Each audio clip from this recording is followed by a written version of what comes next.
पहले केवल 1 मिनट का समय लेना चाहूँगा आप सभी लोगों का। जैसा कि हमेशा मैं जो गाइडेंस देता हूँ वो दोबारा से दोहरा दूँ, क्योंकि बहुत सारे बच्चे है ना नए आते हैं क्लास में, तो सभी को है ना ये बात पता चलना ज़रूरी है। तो 1 मिनट का समय शुरू होता है अब। देखिए, क्लास में जितनी भी मैं थ्योरी आपको करा रहा हूँ ये मोर देन सफिशिएंट है। इससे ज़्यादा थ्योरी पढ़ने की आपको आवश्यकता नहीं है। आप इसके अलावा सीधे जाइए मेरे यूट्यूब चैनल पे जिसका नाम है कंप्यूटर बाय यतेंद्र सर, वहाँ उसे सब्सक्राइब कर लीजिए और डेली बेसिस पर कम्युनिटी वाले सेक्शन को चेक कर लीजिए। मैं वहां पर कुछ ना कुछ क्वेश्चन डालता हूं, आप उनके आंसर देंगे तो आपको सेम वही फीलिंग आएगी कि आप एक मॉक टेस्ट दे रहे हैं। तो आपको कहीं से मॉक टेस्ट देने की जरूरत भी नहीं पड़ेगी कंप्यूटर में। अगर आप उन क्वेश्चन के एक्सप्लेनेशन देखना चाहते हैं तो प्लेलिस्ट वाले सेक्शन में चले जाओ, वहां पर एक प्लेलिस्ट बना रखी है मैंने, MCQ practice for all exam. उसमें जो भी क्लासेस हैं वो सारी आपको देखनी है, वो एक्सप्लेनेशन वीडियो या क्लासेस वहां पर आपको मिल जाएंगे। ठीक है। अगर आप बोलें सर इन क्वेश्चंस की आप पीडीएफ फाइल दे दो, तो पीडीएफ फाइल भी आपको मिल जाएंगी, पर वो आपको मेरे टेलीग्राम चैनल पर मिल जाएंगी। टेलीग्राम चैनल का नाम भी सेम भी है, कंप्यूटर बाय यतेंद्र सर, और वहां पर आप एमसीक्यूज की पीडीएफ फाइल को डाउनलोड करके जैसे चाहे वैसे पढ़ सकते हैं। इवन वहां पर आपको चैप्टर और टॉपिक के पीडीएफ भी मिल जाएंगे। ठीक है। अगर किसी को मेरे ये दोनों ऑफिशियल चैनल ना मिल रहे हों तो चाहे आप व्हाट्सएप या टेलीग्राम किसी पर भी अपने बैच का नाम लिखकर मुझे मैसेज कर देना, मेरे ऑफिशियल लिंक आपके पास आ जाएंगे। ये दोनों मेरे एक ही नंबर से चलते हैं, 8448832987। 1 मिनट समाप्त हुआ। तो चलिए शुरू करते हैं आज के सेशन को और आज की क्लास को। सबसे पहले नमस्कार सभी को नमस्कार। आज की डेट डाल देता हूँ 6 नवंबर 2024, यानी कि 6 नवंबर 2024 आज की तारीख है। और हमारा जो मुख्य चैप्टर या टॉपिक चल रहा है बेटा, इसका नाम है एमएस ऑफिस। ठीक है। एमएस ऑफिस को हिंदी में भी एमएस ऑफिस के नाम से ही बोला जाएगा, इसका कोई हिंदी अनुवाद या हिंदी ट्रांसलेशन नहीं है। जल्दी से सारी फॉर्मेलिटीज पूरी कर लेता हूँ। ठीक है। हम कौन सा वर्जन पढ़ रहे हैं? माइक्रोसॉफ्ट 365 वाला। ठीक। एप्लीकेशन कौन सी चल रही है? MS Excel. ठीक। एमएस एक्सेल को एक शब्द में कहना है तो क्या बोलेंगे? Spreadsheet program and chart making application. Chart making application. ठीक है जी। बाकी है ना, आपको पता ही है, अगर आप एमएस एक्सेल के हर एक क्वेश्चन का आंसर देना चाहते हैं तो आपको मेन्यू बार पढ़ना पड़ेगा, और मेन्यू बार के अंदर जितने भी शब्द लिखे हुए दिखाई देते हैं उनको मेन्यू या टैब के नाम से बोला जाता है। तो सबसे पहला मेन्यू हमारे यहाँ पर फाइल के नाम से, इसके बाद होम के नाम से, इसके बाद इंसर्ट के नाम से, इसके बाद आ जाता है यहाँ पर पेज लेआउट। ठीक है। पेज लेआउट के बाद आ जाता है यहाँ पर दैट इज फॉर्मूलाज। फॉर्मूलाज के बाद आ जाता है डेटा। डेटा के बाद आ जाता है रिव्यू। रिव्यू के बाद आता है व्यू। व्यू के बाद आता है हेल्प, और हेल्प के बाद आ जाता है यहाँ पर पावर पिवट। ठीक है। तो ये सब आपको यहाँ पर लिखे हुए दिखाई देंगे। ये बात हम सभी लोगों को पता है कि अगर आप किसी भी मेन्यू या टैब पर क्लिक करते हैं तो नीचे की तरफ एक मोटी सी पट्टी आपको दिखाई देगी जिसको रिबन के नाम से बोलते हैं। ठीक। और इस रिबन में भी सबसे पहले आपको क्या दिखाई देंगे? ग्रुप्स दिखाई देंगे। ठीक। तो हमने अभी तक है ना फाइल को, होम को, इंसर्ट को, पेज लेआउट को, फॉर्मूलाज को, और लास्ट क्लास में डेटा को भी डिस्कस कर लिया था। तो आज के सेशन और आज की क्लास में हम स्टार्ट करेंगे रिव्यू को। ठीक है। तो ये ध्यान रखिए कि इस रिव्यू के अंदर भी जो ग्रुप या टूल दिए हुए हैं या कमांड्स दी हुई हैं वो लगभग लगभग सेम ही जैसी हैं जैसे एमएस वर्ड में हमने पढ़ी थी, है ना। तो जो हम पहले से पढ़ चुके हैं बस उनके नाम लिख देंगे, उनको बहुत ज़्यादा डिटेल में डिस्कस करने से क्या फ़ायदा, क्योंकि ऑलरेडी उनको पढ़ चुके हैं। तो चलिए शुरू करते हैं। देखिए, रिव्यू पे जैसे आप क्लिक करेंगे ना तो सबसे पहला ही आपको यहाँ ग्रुप देखने को मिलेगा जो कि प्रूफिंग के नाम से ही होता है। अब प्रूफिंग का मीनिंग क्या है यहाँ पर? देखो, प्रूफिंग का मतलब उसी से ही है जैसे कि हमने एमएस वर्ड में पढ़ा था, स्पेलिंग और ग्रामर चेक। बट यहाँ पर है ना केवल स्पेलिंग चेक शब्द ही लिखा होगा, क्योंकि हम यहाँ कोई सेंटेंस वगैरह तो लिख नहीं रहे या पैराग्राफ या पूरा दस्तावेज तो टाइप नहीं करेंगे, क्योंकि एक्सेल का काम तो जनरली डाटा एंट्री का होता है ना, आपको न्यूमेरिकल एंट्री वगैरह करनी है। तो इसलिए यहाँ पर ग्रामर चेक का नहीं होगा कोई भी यूज, केवल स्पेलिंग मिस्टेक का होगा। ठीक है जी, यानी कि आप जो भी शब्द लिखेंगे उसमें स्पेलिंग की मिस्टेक है वो आपको दिखा दी जाएगी, और इस स्पेलिंग मिस्टेक को चेक करने के लिए भी वही सेम फंक्शन की F7 का इस्तेमाल आप कर सकते हैं। यानी कि आपके पास दो ऑप्शन होते हैं, या तो आप प्रूफिंग वाले ग्रुप के अंदर जाकर इस स्पेलिंग मिस्टेक वाले टूल पर क्लिक कर दो, तो आपकी शीट में जितने भी शब्द लिखे होंगे उनमें जितने भी जगह स्पेलिंग की मिस्टेक होगी वो आपके सामने आ जाएगी। नहीं तो आप फंक्शन की F7 भी यहाँ पर दबा सकते हैं। इसके अलावा एक और यहाँ शब्द लिखेंगे, दैट इज थिसॉरस। थिसॉरस ये क्या है? ये बेसिकली डिक्शनरी है। इसको है ना हमने MS वर्ड में अच्छे से समझा ही था, मैं रिवाइज करा देता हूँ बस। थिसॉरस बेसिकली डिक्शनरी है, MS वर्ड की, MS एक्सेल की और MS पावर पॉइंट की भी, या फिर यूं कह सकते हैं कि MS ऑफिस की ही डिक्शनरी होती है, पूरी कंप्लीट डिक्शनरी थिसॉरस के नाम से, जो तीनों ही एप्लीकेशन में काम करती है, वर्ड, एक्सेल, पावर पॉइंट तीनों में। ठीक है, जैसे मैंने आपको बताया था कि MS वर्ड में थिसॉरस डिक्शनरी का इस्तेमाल हम किस लिए करते हैं, बेसिकली डायरेक्टली अगर हमें इस्तेमाल करना है तो किसी भी शब्द का सिनोनिम यानी कि पर्यायवाची शब्द देखने के लिए कर सकते हैं, बट अगर उस शब्द का कोई एंटोनिम यानी कि विलोम शब्द भी है तो वो भी ये डिक्शनरी दिखा देती है।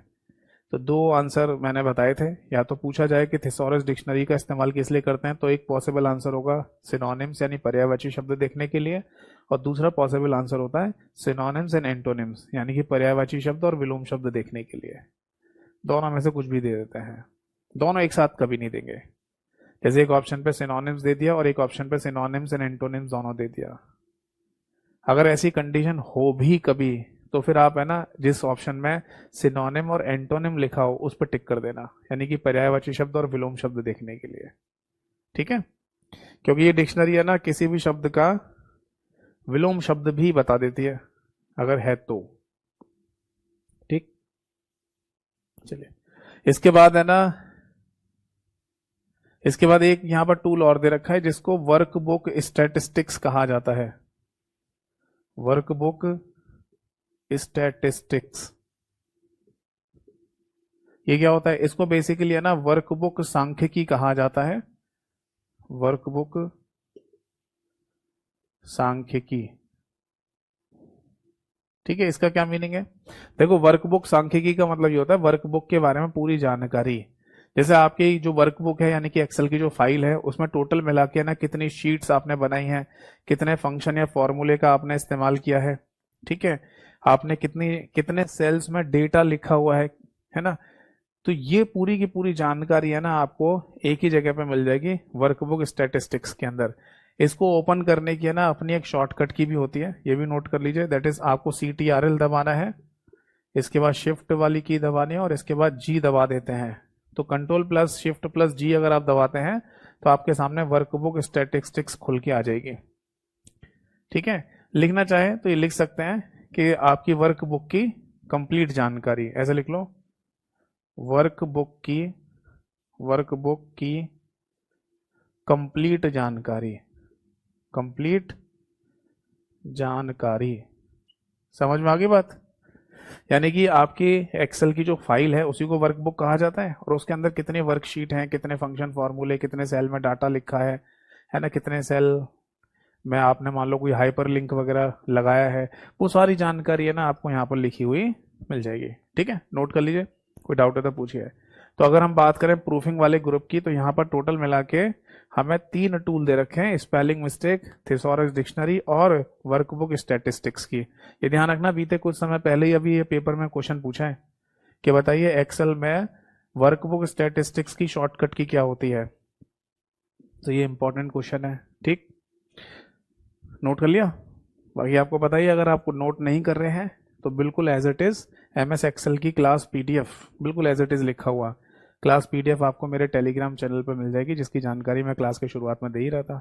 वहां से इस एक्सेल वाली PDF फाइल को डाउनलोड करके जैसा चाहें वैसा आप पढ़ सकते हैं, रिवीजन कर सकते हैं। बट अगर आप लिख रहे हैं तो बहुत अच्छी बात है, इससे बढ़िया बात तो कुछ हो ही नहीं सकती। बताओ, बात समझ में आ गई प्रूफिंग के अंदर? चलो अगला देखो। इसके बाद सेकंड नंबर पर है ना एक हमें ग्रुप दे रखा है यहाँ पर, ये भी बिल्कुल सेम ही है जैसे एमएस वर्ड में था एक्सेसिबिलिटी। ठीक है, इसका सिंपल सा मीनिंग है एरर्स एंड वार्निंग्स चेक करने के लिए, एरर्स एंड वार्निंग्स चेक करने के लिए। यानी कि अगर आप ये चेक करना चाहते हैं कि हमने एक्सेल में जो भी डेटा एंटर किया है उसमें ना कोई भी मिस्टेक, कोई भी एरर, वार्निंग तो नहीं है, अगर है तो आप एक्सेसिबिलिटी नाम के टूल के द्वारा ये चेक कर सकते हैं। ठीक है ना, कई बार है ना हम एक्सेल में जब डेटा एंटर करते हैं तो एरर मैसेज भी आ रहा होता है, तो वो सब एरर्स मैसेज वार्निंग्स वगैरह है ना आपको यहाँ पर देखने को मिल जाएगी। ठीक, इसके बाद तीसरे नंबर पर जो ग्रुप आपको यहाँ दिया है वो है इनसाइट्स के नाम से। यहां पर लिखा मिलेगा इनसाइट। ठीक है, और इनसाइट का मतलब ग्रुप का नाम तो इनसाइट है, बट जबकि इसका सिंपल सा मीनिंग सिंपल सही है, ऑनलाइन सर्च। ठीक है, यहां पर मैं लिख देता हूं ऑनलाइन सर्च ऑप्शन। समझ गए? जैसे सपोज दैट कि आपके कंप्यूटर में इंटरनेट चल रहा है, तो अगर आप इंटरनेट चल रहा है तब उस कंडीशन में इन इनसाइट वाले ग्रुप में जाकर ऑनलाइन सर्च ऑप्शन का इस्तेमाल कर सकते हैं। ठीक है, जिसमें बेसिकली आप है ना कुछ भी इंटरनेट के माध्यम से सर्च कर सकते हो, कुछ भी अगर आपको इंटरनेट के थ्रू सर्च करना हो वो आप कर लेंगे। जबकि क्या होता है, अगर आपको इंटरनेट के थ्रू कुछ सर्च करना हो तो आपको है ना सबसे पहले गूगल खोलना पड़ेगा, मतलब पहले एक वेब ब्राउजर खोलना पड़ेगा, फिर गूगल सर्च इंजन खोलोगे, वहां कुछ भी सर्च करोगे, ऐसे ही होता है ना। जबकि यहाँ क्या होगा, आप ऑनलाइन सर्च ऑप्शन आ जाएगा, आप यहीं पे सर्च कर लो जो भी सर्च करना है। मतलब आपको एमएस एक्सेल की एप्लीकेशन को छोड़ के जाने की जरूरत नहीं है कहीं पर भी। इसके बाद आ जाता है एक और ग्रुप जिस पर लैंग्वेज लिखा होता है, यानी कि भाषा, बट इसके अंदर जो टूल दिया गया है वो है ट्रांसलेट का।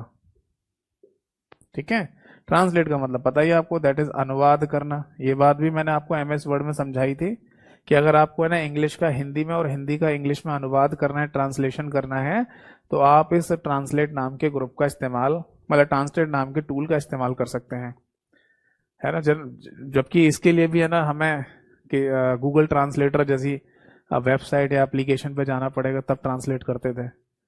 जैसे मान लो मुझे हिंदी का इंग्लिश चाहिए या इंग्लिश का हिंदी चाहिए, तो गूगल ट्रांसलेट की एक वेबसाइट है ना, मोबाइल में एप्लीकेशन भी होती है। तो अगर हम कंप्यूटर पे काम कर रहे हैं तो वेबसाइट खोलेंगे गूगल ट्रांसलेटर की, वहां पर ये काम करेंगे, सर अनुवाद करके लेके आएंगे या ट्रांसलेट करके, तो वो काम अब नहीं करना, अब यहीं के यहीं कर लो। ठीक है, तो लैंग्वेज नाम का ग्रुप है, जबकि इसके अंदर जो टूल दे रखा है वो ट्रांसलेट नाम का है। जबकि याद है आपको एमएस वर्ड में लैंग्वेज नाम के इस ग्रुप के अंदर दो टूल दे रखे थे, ट्रांसलेट का भी और लैंग्वेज का भी, यानी अगर कोई नई भाषा भी आपको ऐड करनी है तो वो भी आप यहाँ कर सकते थे, बट यहाँ पर केवल ट्रांसलेट का ही टूल दे रखा है। ठीक, इसके बाद 5वें नंबर पर यहाँ दिया हुआ कमेंट। आप मुझे कमेंट सेक्शन में बताइए कि ये कमेंट नाम का जो टूल है या ग्रुप है ये आपको और पहले कहाँ देखने को मिला? इंसर्ट के अंदर। इंसर्ट के अंदर भी मैंने आपको कमेंट बताया था ना, सेम वही चीज यहाँ पर दे रखी है। ठीक है, तो अगर कमेंट को कम शब्दों में कहना हो तो क्या बोलते हैं, इसको एडिशनल नोट कहा जाता है, यानी कि अतिरिक्त नोट। और ये भी ध्यान रखिए कि ये अतिरिक्त नोट यानी कि कमेंट कहां पर अप्लाई होता है, सेल के अंदर या सेल के साथ लिख लीजिए, सेल के साथ। ठीक है जी, सेल के साथ अप्लाई किया जाता है, अप्लाई किया जाता है। ठीक है, और एक बात और ध्यान रखिए कि अगर किसी भी सेल में, जस्ट सपोज दैट कि ये कोई सेल है, ठीक है, ये कोई भी सेल हो सकता है, कोई सेल एड्रेस दे देता हूं, A1 सेल एड्रेस हो गया, है ना, या केवल सेल लिख लो, सेल एड्रेस लिखने की जगह केवल सेल शब्द लिख लो, यानी कोई भी सेल है उसके ना right hand side upper corner में ऐसे सिंबल बन के आ रहा होगा, इस तरीके से डार्क डार्क, और ये होता है बैगनी यानी कि पर्पल कलर का। ठीक है, ये कौन से कलर का होगा, पर्पल यानी कि बैगनी। तो अगर किसी सेल में right hand side upper corner में आपको पर्पल कलर का बैगनी रंग का एक सिंबल जैसा दिखाई दे रहा हो तो समझ जाना कि उस सेल के अंदर एक कमेंट ऐड किया गया है, कमेंट जुड़ा हुआ है। ये दिखेगा कैसे, जब आप माउस पॉइंटर को यहाँ इस सिंबल पे लेके जाओगे, इस पर्पल वाले पे, तो अपने आप ही कमेंट फ्लैश हो जाता है, और जैसे इस सिंबल से माउस पॉइंटर को हटाएंगे कमेंट फ्लैश होना बंद हो जाएगा, यानी हट जाएगा। ठीक है, तो आपको कहीं क्लिक विलिक करने की जरूरत भी नहीं पड़ती, आप बस माउस पॉइंटर को इस पर्पल वाले यानी कि इस बैगनी कलर के सिंबल पे बस लेके जाना है माउस पॉइंटर को। ठीक है जी, नोट कर लीजिए इसको, कोई डाउट है तो पूछिए।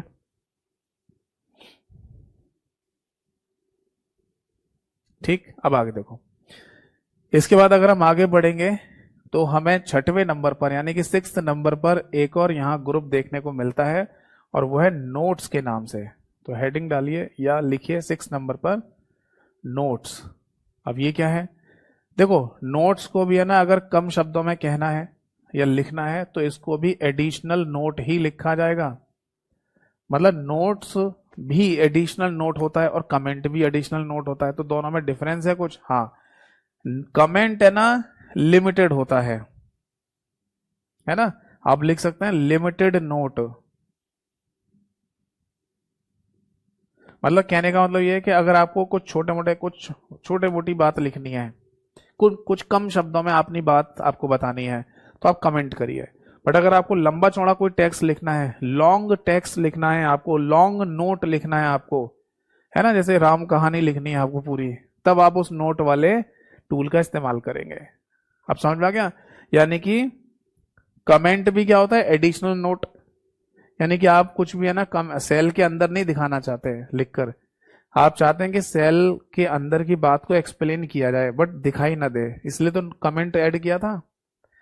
यहाँ पर इस पे माउस पॉइंटर को लाएंगे तो अपने आप यहाँ फ्लैश हो जाएगा कमेंट स्क्रीन पर, और जो भी पढ़ना चाहे पढ़ लेगा कि इस सेल में जो लिखा हुआ है उसके रिगार्डिंग क्या कमेंट दिया गया है। ऐसी नोट होता है, ठीक है। पर नोट में क्या है, लॉन्ग नोट लिख सकते हो, लंबा कोई टेक्स्ट लिखना है आपको, नोट लिखना है तो वो आप लिख सकते हैं, यही दोनों में अंतर है। ठीक है, बाकी देखो एडिशनल नोट ये अप्लाई किस पर होता है, ये भी सेल पर ही अप्लाई होता है, यानी कि ये सेम बात आ जाएगी, सेल के साथ अप्लाई किया जाता है, किया जाता है। समझ में आ गई बात। और इसकी पहचान क्या है, जैसे ये सेल है कोई भी और इस पर आपने एक नोट अप्लाई किया है, तो बिल्कुल है ना right hand side upper corner में एक राइट एंगल ट्रायंगल यानी कि बिल्कुल त्रिभुज जैसा शेप बन के आएगा, और ये शेप आती है रेड कलर की यानी कि लाल रंग की। ठीक है जी, तो अगर लाल रंग की ये शेप बन के आ रही है किसी सेल के right hand side upper corner में, तो समझ जाना कि वहां पर एक नोट ऐड किया गया है। समझ में आ गई बात। ये देखो तब के लिए होता है जब आप किसी सेल के अंदर कुछ लिख रहे हैं, उसको एक्सप्लेन भी करना चाहते हैं। जैसे मान लो किसी सेल के अंदर है ना आपने पीएम लिख दिया, और आप पीएम का मतलब बताना चाहते हैं, पीएम का मतलब प्राइम मिनिस्टर, फिर नाम भी बताना चाहते हैं कि currently prime minister Narendra Modi, और फिर ये भी बताना चाहते हैं इनका कार्यकाल 2014 से अभी तक चल ही रहा है, फिर ये भी बताना चाहते हैं इनके फैमिली बैकग्राउंड क्या है, इनका अचीवमेंट क्या है, इनके है ना कुछ गलत डिसीजन है वो क्या है। तो इस तरीके की है ना सारी कहानी अगर आप लिखकर बताना चाहते हैं तब आप ये चीज लगा सकते हैं। अब लंबी चौड़ी बात लिखनी है तो आप नोट डालिए यहाँ पर, और अगर छोटी सी कुछ बात बतानी है कि पीएम का मतलब प्राइम मिनिस्टर नरेंद्र मोदी, बस इतना, तो फिर कमेंट लगा दीजिए। समझ में आ गई बात। तो ये है ना बेसिकली यहाँ पर टूल दे रखा है। इसके बाद आगे बढ़ेंगे तो हमें एक और ग्रुप मिलता है प्रोटेक्शन के नाम से।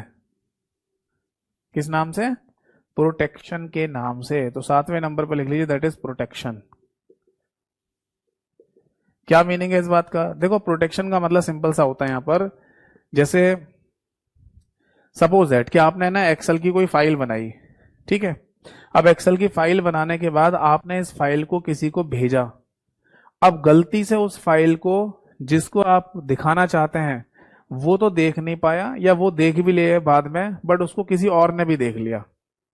जैसे आपने अपना कोई दोस्त है अमित नाम का, उसको एक्सेल की फाइल सेंड कर दी, है ना, और आप चाहते थे कि एक्सेल की मेरी फाइल अमित ही देखे, बट उसका एक भाई या उसका एक दोस्त है उसने भी एक्सेल की फाइल देख ली, या कोई भी थर्ड पार्टी है उसने वो एक्सेल की फाइल देख ली। तो ये आपके लिए लॉस वाली बात है, आपके लिए एक ड्रॉबैक है। कुछ भी हो सकता है फाइल के अंदर, कुछ भी कंटेंट हो सकता है, कुछ भी डाटा हो सकता है जो आप नहीं चाहते कि अमित के अलावा देखे, तो कोई प्रोटेक्शन नहीं होनी चाहिए। हाँ, वो प्रोटेक्शन है पासवर्ड, यानी कि एक्सेल की जो फाइल है ना, आप उस पूरी फाइल के ऊपर भी पासवर्ड लगा सकते हैं और अमित को पासवर्ड बता दो बस। तो जब भी उस फाइल को कोई खोलने की कोशिश करेगा अमित के अलावा तो पासवर्ड मांगेगा, और पासवर्ड अगर पता नहीं होगा तो नहीं खोल पाएगा। ठीक है ना। तो बेसिकली इस प्रोटेक्शन या प्रोटेक्ट लिखिए, प्रोटेक्ट नाम के ग्रुप के अंदर जो प्रोटेक्शन दे रखी है वो सबसे पहले है वर्कबुक प्रोटेक्शन, वर्कबुक प्रोटेक्शन। ठीक है। और एक बात और, ऐसा हो सकता है कि जो वर्कबुक यानी एक्सेल की जो फाइल है उसके अंदर कई सारी शीट्स होती हैं, तो आप है ना किसी पर्टिकुलर शीट पर ही पासवर्ड लगाना चाहें या लॉक लगाना चाहें, बाकी जो शीट है उन्हें कोई देख भी ले तो क्या फर्क पड़ रहा है। सपोज दैट कि आपकी एक्सेल की फाइल में टोटल 5 शीट हैं, शीट नंबर 1, शीट नंबर 2, 3, 4, 5। अब आप चाहते हैं कि जो 5वें नंबर की शीट है ना वो कोई ना देख पाए, मतलब जिसको आप दिखाना चाहें वही देख पाए, कोई थर्ड पार्टी ना देख पाए। शीट नंबर 1, 2, 3, 4 अगर कोई देख भी ले तो उससे कोई फर्क नहीं पड़ रहा, तो आप पर्टिकुलर शीट पर भी पासवर्ड लगा सकते हैं। ठीक है। जिसको पासवर्ड बताएंगे उसको वो देख पाएगा। तो अब यहां पर लिखा था हमने वर्कबुक, अब लिखेंगे वर्कशीट, वर्कशीट प्रोटेक्शन। क्लियर है। तो प्रोटेक्ट यानी इस प्रोटेक्ट नाम के ग्रुप के अंदर आपको दोनों तरीके की प्रोटेक्शन दी जा रही है, एक वर्कबुक प्रोटेक्शन के नाम से और एक वर्कशीट प्रोटेक्शन के नाम से। बाकी आप यहां पर ब्रैकेट में ये लिख सकते हैं, प्रोटेक्शन का मतलब होता है यहां पर पासवर्ड प्रोटेक्शन, पासवर्ड प्रोटेक्शन। बताइए बात समझ में आ गई या नहीं।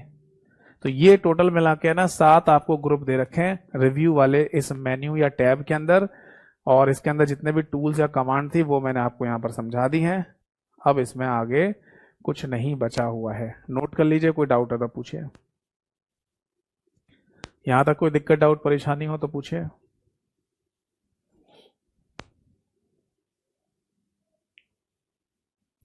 ठीक है।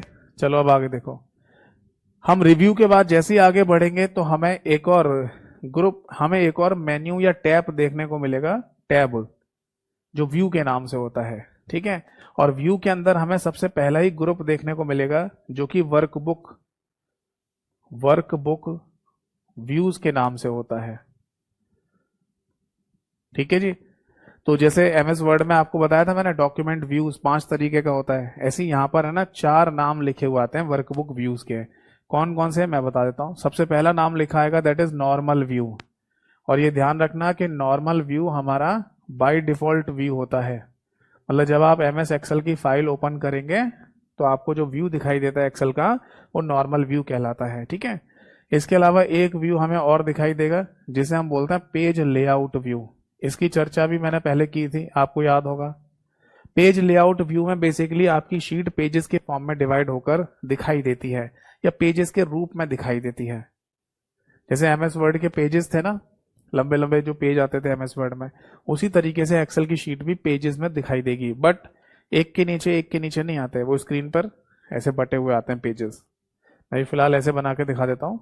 जैसे ये आपकी स्क्रीन है, तो जैसे एक्सेल की शीट का एक पेज यहाँ पर, दूसरा पेज यहाँ पर, तीसरा पेज यहाँ पर, फिर नीचे छठा, चौथा, पांचवा, छठा, ऐसे दिखाई दे रहा होगा।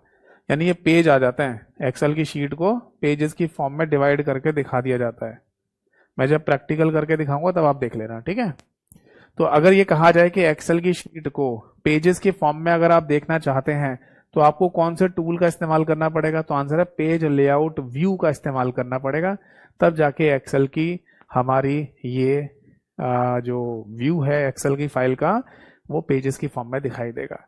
और यहीं से जुड़ा हुआ एक क्वेश्चन भी बता देता हूँ, रिवाइज करा देता हूँ, पहले भी बता चुका हूँ कि अगर आप पेज लेआउट व्यू में चेंज करते हैं एक्सेल की फाइल का व्यू, तब आप है ना देखेंगे कि पेजेस के ऊपर हेडर और नीचे फूटर का ऑप्शन भी आ जाता है और मार्जिन का ऑप्शन भी आ जाएगा। ठीक है। ये ऑप्शन तभी आएंगे जब आप अपनी एक्सेल की शीट को पेज लेआउट व्यू में चेंज करके देखेंगे। इसके बाद है ना आपको एक और यहां टूल दे रखा है that is page break preview. Page break preview ये क्या होता है भाई। पेज ब्रेक प्रीव्यू का मतलब सिंपल सा ये है कि जितने भी एरिया में आपने काम किया है वही केवल हाईलाइट करके दिखा दिया जाता है आपको एक तरीके से। उसके थ्रू आप ये देख सकते हैं कि कितना बड़ा एरिया हमारा प्रिंट होकर आएगा। समझाता हूं भाई, ये अगर एक्सेल की शीट है आपकी, इस पर कॉलम्स है और ये रोज यानी कि पंक्तियां बनी हुई हैं। अब सपोज दैट कि आपने ना यहाँ पर डेटा लिखा 10, 20, 30, 40, 50, 60, 70, 80, 90, ये डेटा लिखा। बाकी के सेल खाली पड़े हुए हैं।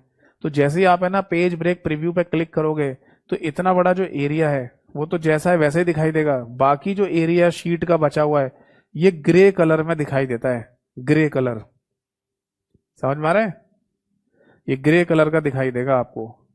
तो इसका मीनिंग ये होता है कि अगर आप ये देखना चाहें कि आपका, अगर आप है ना इसी फाइल का प्रिंट आउट निकालना चाहते हो तो प्रिंट आउट के केस में कितना बड़ा एरिया प्रिंट होके आएगा वो यहां से दिख जाता है।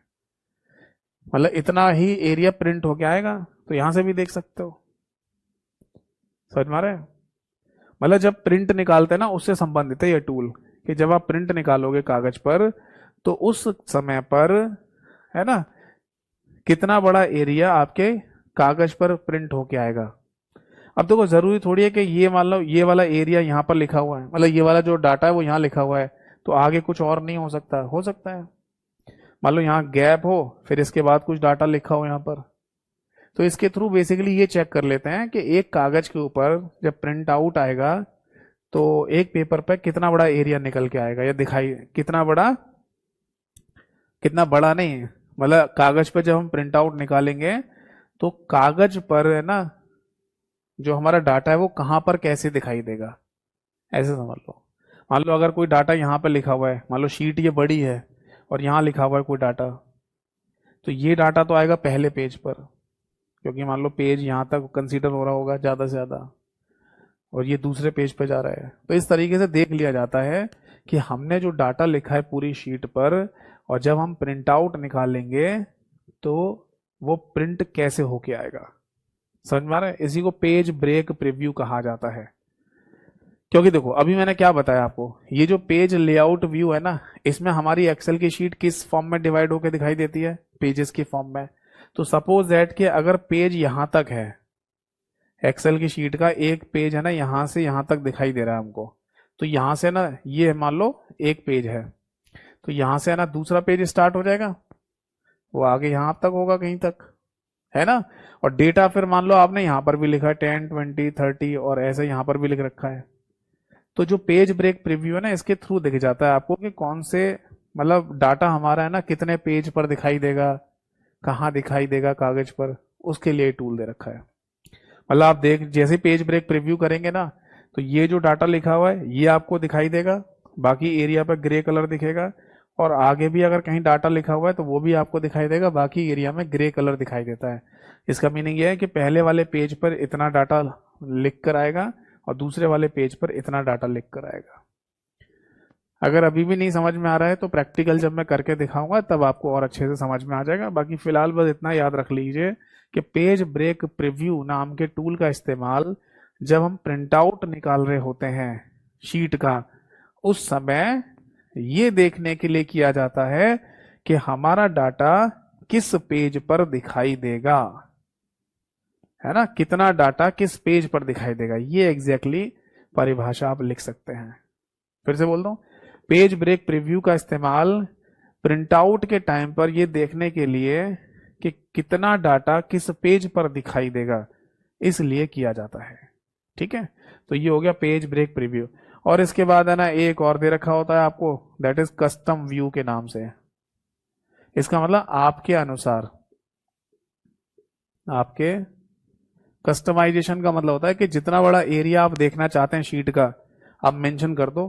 मेंशन करने का लो सेल एड्रेसेस दे दो कि मैं A1 से लेकर और मान लो D40 तक का ही एरिया केवल देखना चाहता हूँ, व्यू करना चाहता हूँ, तो बस उतना ही बड़ा एरिया आपको दिखाया जाएगा, बाकी जो शीट का एरिया वो दिखाई नहीं देगा। तो आपके अनुसार अगर आप है ना एक्सेल का व्यू देखना चाहते हैं, जितना बड़ा व्यू देखना चाहते हैं वो आप देख सकते हैं। ठीक है, नोट कीजिए।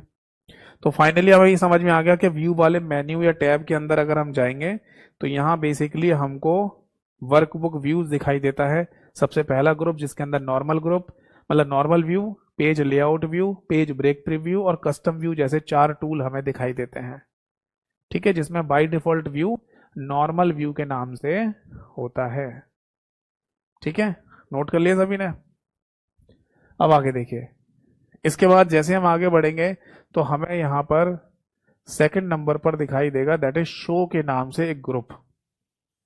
अब इस शो के अंदर है ना कई सारे टूल दे रखे हैं, जैसे कि सबसे पहला टूल दे रखा है हेडिंग्स का, नहीं रूलर लिख लीजिए, रूलर का। तो अगर है ना आप एक्सेल की शीट के ऊपर रूलर देखना चाहते हैं तो नॉर्मली तो नहीं दिखेगा, क्योंकि नॉर्मल व्यू में तो रूलर जैसा कुछ होता ही नहीं है। तो रूलर कब दिखाई देता है? रूलर दिखाई देगा जब पेज जैसा कॉन्सेप्ट आ जाए। एमएस वर्ड में भी आपको याद है एमएस वर्ड के पेज के ऊपर की तरफ रूलर होता है और लेफ्ट साइड में भी रूलर होता है ना, जिसके थ्रू हम पोजीशन सेट वगैरह करते हैं कि कहाँ से लिख रहे हैं। बताया था मैंने आपको एमएस वर्ड में। तो रूलर है ना आपको यहाँ पर भी दिखाई दे जाएगा, बट नॉर्मल व्यू में नहीं। कौन से व्यू में? पेज लेआउट व्यू में दिखाई देगा। ठीक है, तो अगर आप रूलर देखना चाहते हैं तो इस पर टिक कर दो, नहीं देखना चाहते हैं तो इस पर इसको रहने दीजिए। ठीक, इसके अलावा है ना आपको एक और यहाँ पर टूल दिया होगा ग्रिड लाइन के नाम से। ग्रिड लाइंस क्या होती हैं? अगर आप है ना एमएस एक्सेल की शीट पर जो रो और कॉलम वाली लाइनें हैं उनको देखना चाहते हैं तो इस ग्रिड लाइन वाले ऑप्शन पर टिक रहने दीजिए, और अगर आपको नहीं देखना है तो इस टिक के निशान को हटा दो। जैसे यहाँ पर क्लिक करोगे टिक का निशान हट जाएगा और ग्रिड लाइन भी हट जाती है, यानी कि आपकी एक्सेल की शीट बिल्कुल व्हाइट कलर के पेज जैसी दिखाई देगी। उस पर रो और कॉलम नहीं दिखाई देंगे, रो और कॉलम की लाइन दिखाई नहीं देंगी। बाकी ये तो आपको पता ही है, रो और कॉलम वाली लाइनों को ही ग्रिड लाइन कहा जाता है। इसके अलावा है ना एक टूल यहाँ पर और दे रखा है हेडिंग्स के नाम से। आपको पता ही है कॉलम्स की हेडिंग है ना ABCD से और रो की हेडिंग 1 2 3 से लिखी जाती हैं एक्सेल की शीट में। बट अगर आप इन हेडिंग्स को देखना नहीं चाहते तो इस पर क्लिक कर दो, तो ये टिक का निशान हट जाएगा और हेडिंग भी गायब हो जाती है, कॉलम की और रो की हेडिंग। और अगर इस टिक के निशान को रहने देंगे तो रो और कॉलम की हेडिंग आपको दिखती रहेंगी। इसके बाद है ना एक और टूल आपको यहाँ दे रखा है, दैट इज नेविगेशन के नाम से। ये नेविगेशन वही है जैसे एमएस वर्ड में हमने पढ़ा था, यानी कि अगर आपको कुछ भी सर्च करना है, एक्सेल की शीट में कुछ भी ढूंढना है आपको, तो इस नेविगेशन टूल का इस्तेमाल कर सकते हैं। इसको दूसरे शब्दों में ना फाइंड करना भी कहा जा सकता है, कि अगर आप एक्सेल की शीट में कुछ फाइंड करना चाहते हैं, कोई शब्द कोई नंबर ढूंढना चाहते हैं तो ढूंढ सकते हैं, है ना। एक टूल और लिख लीजिए यहाँ पर, जैसे हम बोलते हैं फॉर्मूला बार। फॉर्मूला बार भी हमें पहले से दिखाई देता ही है, तो अगर हम चाहते हैं कि फॉर्मूला बार ना दिखाई दे तो हम फॉर्मूला बार वाले टूल पर क्लिक कर देंगे। तो यहाँ क्या होगा, ये टिक का निशान हट जाएगा और एक्सेल की शीट पे से फॉर्मूला बार भी हट जाएगा, वहां नहीं दिखाई देगा। और अगर इसको ऐसे ही रहने दें तो फॉर्मूला बार तो दिखता ही दिखता है। तो मोटा मोटा हमें समझ में आ गया कि शो वाले ग्रुप के अंदर 5 टूल दे रखे हैं, ruler, grid line, heading, navigation और फॉर्मूला बार के नाम से, जिनमें से 3 चीजें हमें ऑलरेडी दिखती रहती हैं। ग्रिड लाइन दिख ही रही होती हैं, हेडिंग दिख ही रही होती है और फॉर्मूला बार भी दिख रहा होता है। अगर इन्हें नहीं देखना तो हटा सकते हैं। बाकी रूलर और नेविगेशन ये तभी दिखाई देगा जब आप चाहेंगे। ठीक, नोट कीजिए।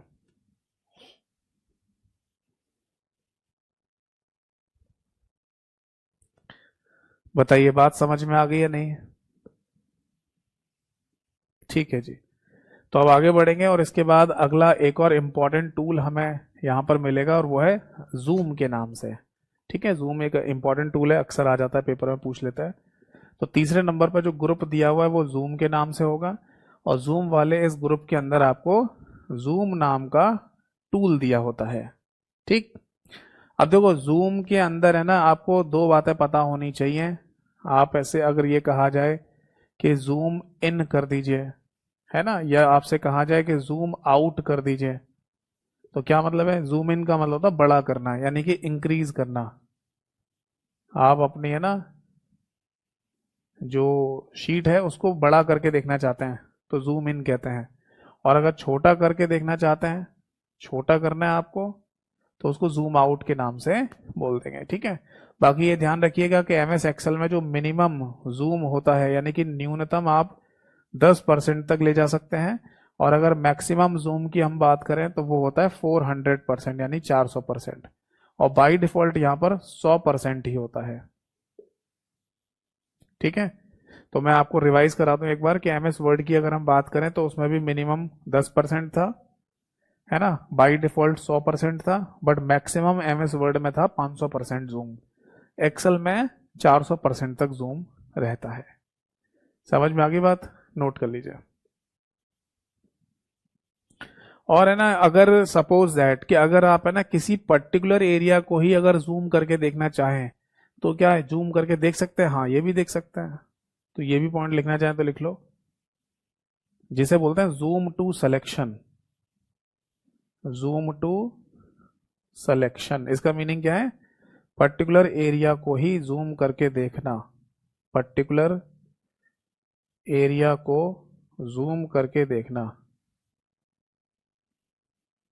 सपोज दैट कि आप है ना टोटल मिला के 20 सेल को सेलेक्ट करते हैं माउस से, और आप उन 20 सेल को ही जूम करके देखना चाहते हैं, बाकी पूरी शीट जैसी है वैसी ही दिखाई दे, तो उसी को है ना जूम टू सिलेक्शन के नाम से बोल दिया जाता है। ठीक है, चलिए अब आगे देखिए।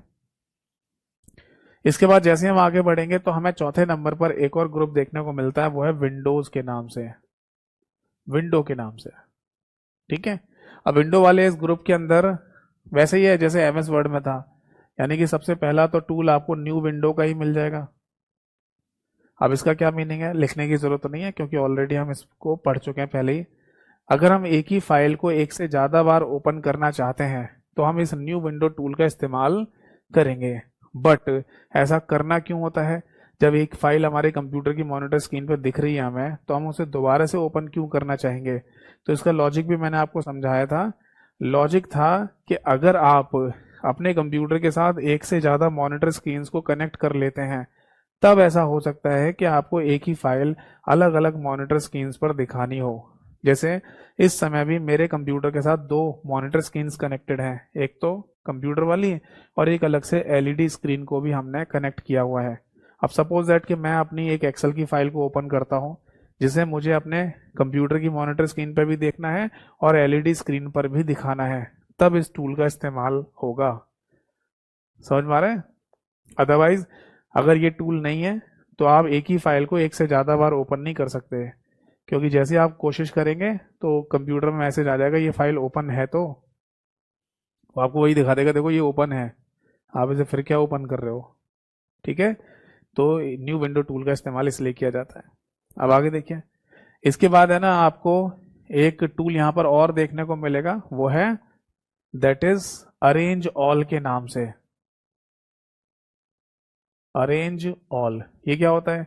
अरेंज ऑल का मतलब होता है व्यवस्थित करना शीट्स। मतलब आप है ना ऐसे बोलिए कि जो एक्सेल की फाइलें हैं ना, उनको अगर आप है ना व्यवस्थित करना चाहते हैं, ठीक, तो ऐसे लिख लो वर्क बुक्स को, वर्क बुक्स को व्यवस्थित करना, व्यवस्थित करना।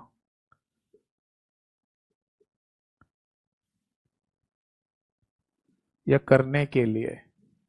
ठीक है जी, बात समझ में आ रही है? नहीं नहीं आई समझ में? एक्चुअली देखो क्या होता है, सपोज दैट कि आपके है ना आपके कंप्यूटर में 4 फाइलें खुली हुई हैं। ठीक है, जैसे ये बुक 1, बुक 2, बुक 3 के नाम से और बुक 4 के नाम से, टोटल मिला के ना 4 आपने एक्सेल की फाइल खोली हुई है। अब मॉनिटर की स्क्रीन पर है ना आप इन चारों फाइलों को एक साथ देखना चाहते हैं, एक साथ। तो एक तो तरीका यह है कि ऐसे दिखाई दे जाए आपको, है ना, यानी ये आ जाएगी बुक 1, ये आ जाएगी बुक 2, ये आ जाएगी बुक 3 और ये आ जाएगी बुक 4 के नाम से। तो इसे बेसिकली टाइल्ड बोलते हैं, टाइल के रूप में। क्या बोल दिया जाता है? टाइल्ड के रूप में आप देख लीजिए। ठीक, अगर सपोज दैट इन चारों की चारों फाइलों को आप मॉनिटर की स्क्रीन पर ऐसे देखना चाहें, यानी कि ये लंबे लंबे फॉर्मेट में, आप बोलेंगे इसमें क्या दिखाई देगा? दिखाई तो जनरली कुछ ज्यादा देता नहीं है, बट आप चाहें तो ऐसे खोल के देख सकते हैं, तो इसको बोलते हैं वर्टिकल। आप चाहें तो ऐसा भी देख सकते हैं। अगर सपोज दैट कि आप मॉनिटर की स्क्रीन पर इन चारों फाइलों को ऐसे देखना चाहें, यानी ये बुक 1, ये बुक 2, ये बुक 3 और ये बुक 4, तो ये हॉरिजॉन्टल कहलाता है। इसे बोल देते हैं हॉरिजॉन्टल। ठीक है, और एक और होता है जिसे हम कास्केड कहते हैं। उसमें क्या होगा, जैसे ये मॉनिटर की स्क्रीन है, तो इसमें ना बुक 1 वाली फाइल यहाँ खुल रही होगी, इसी के ऊपर बुक 2 ऐसे दिखाई दे रही होगी, इसी के ऊपर बुक 3 दिखाई दे रही होगी और इसी के ऊपर बुक 4 ऐसे दिख रही होगी, ऐसे करके। तो ये कहलाता है बेसिकली कास्केड के नाम से। ठीक है जी, तो टोटल मिला के ना आपकी एक्सेल की जितनी भी फाइलें खुली हुई हैं, उन फाइलों को अगर आप है ना इस फॉर्मेट में देखना चाहें, टाइल्ड की फॉर्म में, वर्टिकल की फॉर्म में, हॉरिजॉन्टल या कास्केड की फॉर्म में, तो आप अरेंज ऑल नाम के इस टूल का इस्तेमाल कर सकते हैं। समझ आ गया? ठीक है जी। बाकी ये ध्यान रखिएगा कि यहां पर तो है ना वर्क बुक लिखा है मैंने, यानी कि जो एक्सेल की फाइल होती हैं उनको ही अगर आप इस फॉर्मेट में देखना चाहें तो देख सकते हैं। जबकि न्यू विंडो जो ऊपर लिखा हुआ उसमें क्या था, एक ही फाइल को एक से ज्यादा बार ओपन करना हो।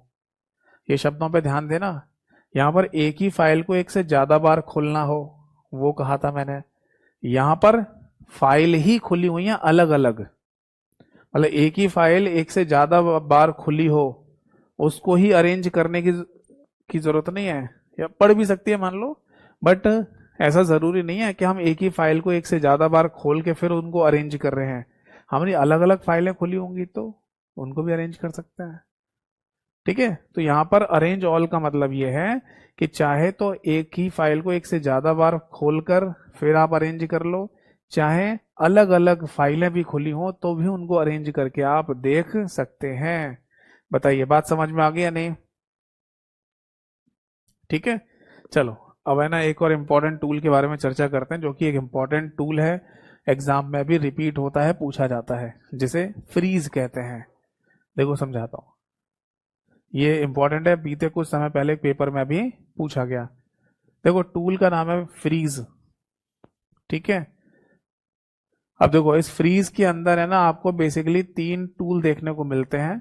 एक तो मिलेगा आपको फ्रीज पेन के नाम से, दूसरा मिलता है फ्रीज फ्रीज टॉप रो के नाम से, और एक टूल मिलेगा आपको यहाँ पर that is freeze first column के नाम से। क्या मीनिंग है इसका, समझाता हूं। देखो क्या कभी ऐसा हो सकता है कि सपोज दैट कि आपके कंप्यूटर की मॉनिटर स्क्रीन पर जो भी एक्सेल के कॉलम दिखाई दे रहे हों, जैसे A B C D E F, ये कॉलम्स आपको दिख रहे हैं। कॉलम्स तो और भी आगे होंगे, है ना, बट हमें एक ही समय पर पूरी की पूरी शीट के सारे कॉलम नहीं दिख सकते, क्योंकि कॉलम बहुत ज्यादा होते हैं। तो इसके लिए क्या करना पड़ता है, हम यहाँ पर हॉरिजॉन्टल स्क्रॉल बार को आगे पीछे खिसकाते हैं, तब जाके ये कॉलम्स हमें दिखाई देंगे। जैसे मान लो अभी ए बी सी डी ई और एफ 6 कॉलम दिख रहे हैं, बट मैं एफ के आगे के कॉलम्स को भी देखना चाहता हूं, तो मैं हॉरिजॉन्टल स्क्रॉल बार को खिसकाऊंगा इधर, तब जाके ये वाले कॉलम तो इधर खिसक जाएंगे और नए कॉलम मुझे यहाँ दिखाई देंगे, और जो अंदर की तरफ खिसक गए हैं वो मुझे मॉनिटर पर नहीं दिखते। अरे उसी तरीके से समझ लो, जैसे किसी वेबसाइट को हम देखते हैं ना, तो उसमें स्क्रॉल बार नहीं होता, लेफ्ट राइट करने के लिए, ऊपर नीचे करने के लिए हॉरिजॉन्टल स्क्रॉल बार, वर्टिकल स्क्रॉल बार, तो उससे हम ऊपर नीचे करके खिसका के देख लेते हैं सारी चीज को, जब एक ही चीज आप मॉनिटर स्क्रीन पर नहीं दिख रही होती है तब, है ना। तो उसी तरीके से है कि आगे के कॉलम्स को आपको देखना है और आप देख नहीं पा रहे, तो हॉरिजॉन्टल स्क्रॉल बार से आप इन कॉलम्स को खिसका दो तो ये गायब हो जाएंगे और नए वाले आ जाएंगे। ठीक, अब सपोज दैट कि यहां पर है ना आगे एक कॉलम है जी के नाम से, ठीक है, और आगे एक कॉलम और है मान लो एच के नाम से, यहां तक डेटा लिखा हुआ है। अब जैसी हॉरिजॉन्टल स्क्रॉल बार से आपने इसे इन कॉलम्स को खिसकाया, तो यहां से ना ए और बी गायब हो गए, मान लो स्क्रीन से ए और बी गायब हो गए और जी और एच यहां आ गए, यानी अब आपके सामने है ना C D E F G H, ये 6 कॉलम दिख रहे होंगे मॉनिटर स्क्रीन पर, ए और बी गायब हो गए। अब आप बोलेंगे सर मेरे को ए और बी फिर से देखना है, तो हॉरिजॉन्टल स्क्रॉल बार से फिर से इधर खिसका दो, तो ए और बी आ जाएंगे, अब यहाँ पर जी और एच गायब हो जाएंगे, क्योंकि मॉनिटर स्क्रीन का जो साइज है उस पर लिमिटेड चीजें ही तो दिख सकती हैं। तो यहाँ हम ये देख रहे हैं कि अगर हम ए बी को देखना चाहते हैं तो जी एच नहीं दिख रहा, और जी एच को देखना चाहते हैं तो ए बी गायब हो जाता है, क्योंकि हॉरिजॉन्टल स्क्रॉल बार से शीट को इधर उधर खिसकाते हैं तो लिमिटेड कॉलम ही दिखाई देंगे, ऐसे ही होता है ना। बट अगर आप ये सोचें, ये कहें कि ये जो ए वाला कॉलम है ये अपनी जगह पर फिक्स हो जाए, अपनी जगह पर, फिर आप हॉरिजॉन्टल स्क्रॉल बार से कुछ भी करो तो ये सारे के सारे कॉलम है ना गायब हो, दिखें, कुछ भी हो, बट ए अपनी जगह फिक्स हो जाए। समझ में आ रही है बातें नहीं? तो इसी को कहते हैं फ्रीज करना। तो किसी भी पॉइंट ऑफ टाइम पर अगर आप किसी भी कॉलम को या किसी भी इसी तरीके से रो यानी कि पंक्तियों को अगर आप फ्रीज करना चाहते हैं तो इसी को फ्रीज टूल के नाम से बोल दिया जाता है। समझ में आ गई बात? अच्छा ऐसी जरूरत क्यों पड़ती होगी ये भी देख लो। सपोज दैट कि आपने ए वाले कॉलम को फ्रीज कर दिया। अब जैसे ही हॉरिजॉन्टल स्क्रॉल बार को आप खिसकाओगे तो ये बी वाला गायब हो जाएगा, बी वाला गायब हो जाएगा। तो कौन कौन से दिखाई देंगे? सी। अच्छा, कौन कौन से दिखेंगे? अच्छा, थोड़ा सा और खिसका दो, तो बी के साथ है ना, मान लो सी वाला भी गायब हो जाएगा। सपोज दैट ए और बी गायब हो रहे थे ना, तो अब मैं बी और सी को गायब कर देता हूँ, ए अपनी जगह फिक्स हो गया है, फ्रीज हो गया है, तो बी और सी गायब हो गया। तो अब आपको D, E, F, G, H और अगर आगे कोई और है आई तो वो भी दिखने लगेगा, क्योंकि स्क्रीन पर एक बार में 6 कॉलम ही तो दिख रहे हैं। तो अब सपोज दैट कि आपको ए वाले कॉलम से देखकर एच वाले कॉलम में कुछ मैचिंग करनी है, यानी यहां जो लिखा हुआ है उससे इसे मैच करना है, यहां जो लिखा है उससे इसे मैच करना है, तब ऐसी जरूरत पड़ती है फ्रीज करने की। समझ में आई बात है नहीं? बताओ। इसका बिल्कुल एक प्रैक्टिकल एग्जांपल बताऊं, बिल्कुल प्रैक्टिकल एग्जांपल। आपको याद है जब आप है ना,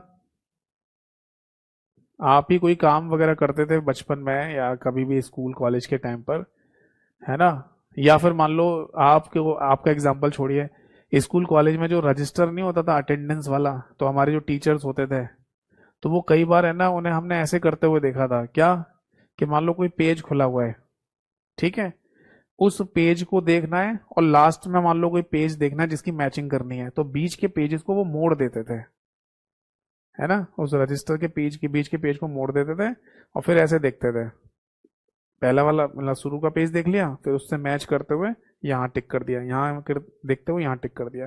तो बीच वाले पेजेस का हमें कोई मतलब नहीं है, हमें शुरू के और आखिर का मतलब है, तो उनको बीच में मोड़ दिया हमने, है ना। अगर मान लो ऐसी कोई पॉसिबिलिटी होती है कि हम इनको खिसका सकते तो खिसका देते हैं। तो हमें ना मान लो शुरू के किसी चीज को देखते हुए लास्ट की किसी चीज को मैच कराना है, जबकि अगर मान लो मैं एक एक पेज को खोल के देखूं अटेंडेंस रजिस्टर वाले, तो मैं ऐसे नहीं देख पाऊंगा कभी भी कि पहला पेज भी खुल जाए और लास्ट वाला पेज भी खुल जाए। समझ रहे हैं?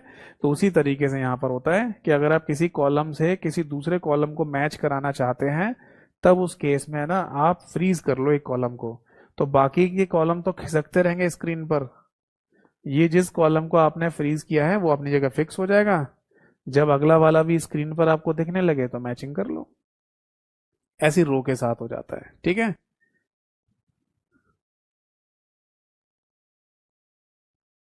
हाँ देखो, एक बच्चे ने लिखा सर मैंने देखा है, तो ऐसे है ना एग्जाम्पल हमें रियल लाइफ में कहीं भी देखने को मिल सकते हैं, ठीक।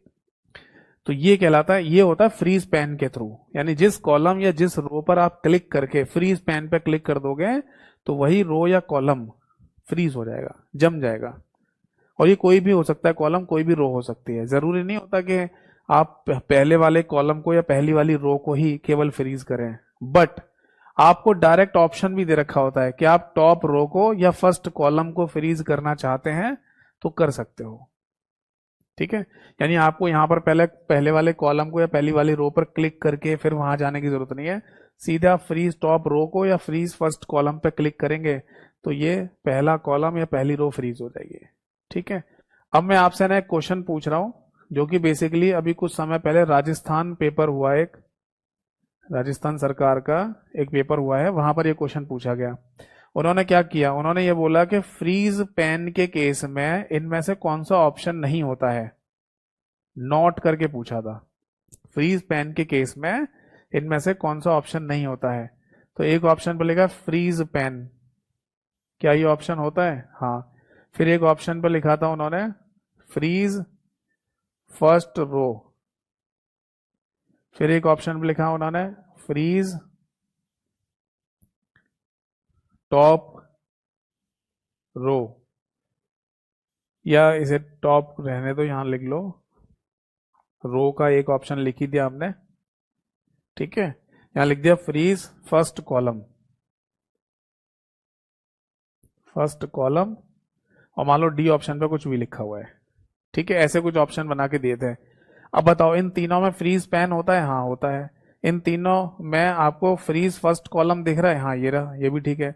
आपको इन तीनों ऑप्शन में फ्रीज फर्स्ट रो दिख रहा है? नहीं, फ्रीज टॉप रो होता है, फर्स्ट रो शब्द नहीं होता, इसलिए ये वाला आंसर हमारा सही था। अब बताओ बात समझ में आई या नहीं? तो ये जो फ्रीज के साथ जो है ना टॉप और फर्स्ट शब्द यहां पर इस्तेमाल किया गया ना, ये भी ध्यान रखना कि टॉप शब्द होता है रो के साथ और फर्स्ट शब्द होता है कॉलम के साथ, जबकि होते पहले पहले ही हैं। फ्रीज टॉप रो भी पहली रो को ही कहा जाता है और फ्रीज फर्स्ट कॉलम भी पहले ही कॉलम को कहा जाता है। बट कॉलम के केस में फर्स्ट यानी पहला शब्द इस्तेमाल करते हैं और रो के केस में टॉप शब्द का इस्तेमाल किया जाता है। बताओ बात समझ में आ गई या नहीं? समझ में आ गया? तो इस तरीके का अगर आपको वर्क करना है तब आप है ना इस फ्रीज वाले टूल का इस्तेमाल कर सकते हैं।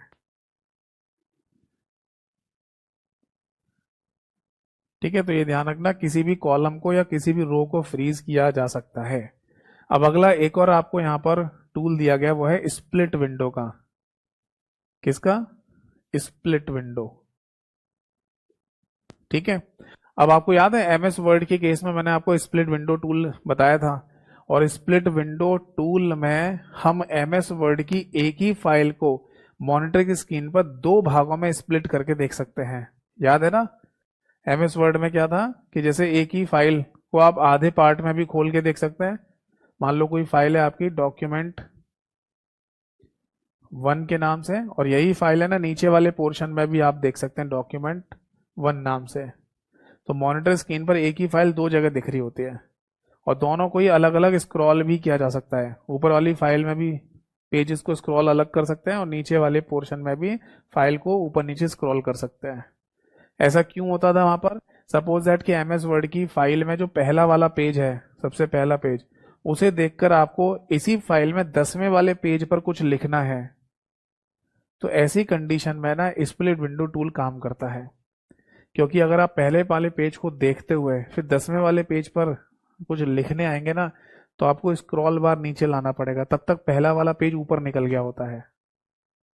फिर 10वें वाले पेज पर कुछ लिखोगे, फिर पहले वाले पेज पर कुछ पढ़ने जाओगे स्क्रॉल करके ऊपर, तो पहले वाले पेज पे पढ़ के आओगे फिर नीचे आओगे, ये करने में टाइम खराब होता है। इसलिए टूल दे दिया है कि आप एक ही मॉनिटर स्क्रीन पर एक ही फाइल को दो भागों में स्प्लिट कर लो।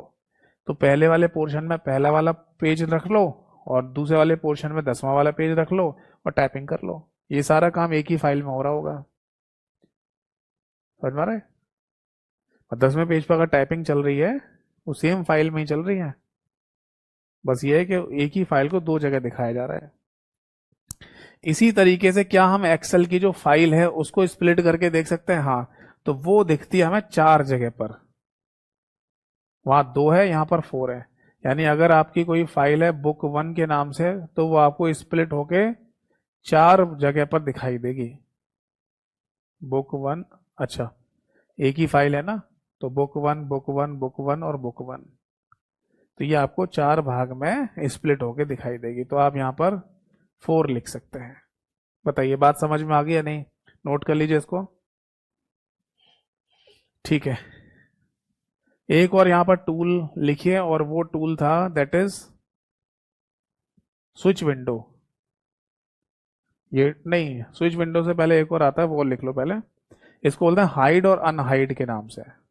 ठीक है, इसको लिख लीजिए, हाइड और अनहाइड। ठीक है, बट ये ध्यान रखना यहाँ जो हाइड और अनहाइड की हम बात कर रहे हैं, ये बेसिकली फाइल को हाइड या अनहाइड करने की बात चल रही है। भाई टोटल मिला के है ना, आपने अपने कंप्यूटर में मान लो 5 एक्सेल की फाइलें ओपन की हुई हैं। ठीक है, अब आप चाहते हैं कि किसी फाइल को बंद नहीं करना चाहते हैं बट उसे हाइड करना चाहते हैं। सपोज दैट आपके पास कोई आना चाह रहा है ना, और आप चाह रहे हैं कि यार एक्सेल की फाइल को ये बंद नहीं करना चाह रहा है, इसको हाइड कर दो बस वो देख ना पाए। तब उस कंडीशन में ना ये फाइल आप हाइड कर सकते हैं, और जब वो व्यक्ति चला जाए आपके सामने से तो उसको अनहाइड कर लेना। समझ में आ गई बात? तो ये ध्यान रखना कि फाइल को भी है ना हम हाइड और अनहाइड कर सकते हैं। और कब करेंगे? जब मान लो कोई आने वाला है और हम चाहते हैं कि फाइल बंद ना हो, बंद ना करनी पड़े, बट इस फाइल को हाइड कर दें ताकि वो जो सामने हमारे पास आ रहा है व्यक्ति वो देख ना पाए इस फाइल को। जब वो चला जाएगा तो अनहाइड कर लेंगे। ठीक है, तो ये ब्रैकेट में लिख लो फाइल को। ठीक, और एक यहाँ पर लास्ट में टूल और दिया हुआ है जिसे स्विच विंडो टूल के नाम से बोला जाता है। क्या बोलते हैं बेटा? Switch window tool. ये आपको पता ही है कि जितनी भी एक्सेल की फाइल खुली हुई है उनके बीच में इजीली और क्विकली अगर आपको स्विच करना है तो स्विच विंडो टूल का इस्तेमाल आप कर सकते हैं। ठीक है जी, नोट कर लीजिए। सपोज दैट कि आपके कंप्यूटर में 4 MS एक्सेल की फाइलें खुली हुई हैं, बुक 1, बुक 2, बुक 3, बुक 4, और उन चारों के बीच में आप अदला बदली करके कभी बुक 1 देख रहे हो, कभी बुक 4 देख रहे हो, कभी बुक 3 देख रहे हो, ऐसे करके आपको स्विचेस करने हैं, स्विच करके, है ना, अलग अलग फाइलों को बार बार देखना है, तो आप स्विच विंडो टूल का इस्तेमाल कर सकते हैं। बट ये भी ध्यान रखिएगा कि स्विच विंडो टूल का जो काम है वो एक जगह से और भी हो जाता है। आप जब अपने कंप्यूटर को ओपन करते हैं तो सबसे नीचे की तरफ एक मोटी सी पट्टी दिखाई देती है, टास्क बार, वहां पर भी फाइलें आपको दिखाई देंगी एक्सेल की जितनी आपने खोल रखी हैं। ठीक है, तो वहां से भी स्विच कर सकते हैं। बट अगर आप टास्क बार में जाकर स्विच नहीं करना चाहते फाइलों के बीच में, यानी कि कभी बुक 1 खोलना है, कभी बुक 2 फाइल खोलनी है, कभी बुक 4 खोलनी है, ऐसा स्विच है ना टास्क बार से नहीं करना, तो यहाँ से भी कर सकते हो। ठीक है, ये सारे पॉइंट्स मैंने आपको MS वर्ड वाली क्लास में लिखवा दिए थे। इसीलिए तो मैंने बोला था कि MS वर्ड को अच्छे से सुन लेना, पढ़ लेना, ताकि हमें बार बार यहाँ पर चीजें लिखने की जरूरत नहीं पड़ेंगी। और लास्ट में लिख लीजिए दैट इज मैक्रोज। ठीक है, मैक्रोज बिल्कुल सेम एज इट इज है जैसे कि MS वर्ड में समझाया था, MS वर्ड में पढ़ाया था, और MS वर्ड में इसके स्टेप्स लिखवाए थे, सेम ही है। ठीक है, और ये लिख लीजिए कि अगर आप व्यू मैक्रोज, यानी कि मैक्रोज की जितनी भी रिकॉर्डिंग होती हैं उनको एक ही जगह पर देखना चाहते हैं, ठीक है, तो व्यू मैक्रोज वाले टूल का इस्तेमाल कर सकते हैं, नहीं तो एक शॉर्टकट की का इस्तेमाल कर लीजिए, दैट इज Alt+F8। ठीक है, तो ये हो गया आपका व्यू वाला भी कंप्लीट। नोट कर लीजिए।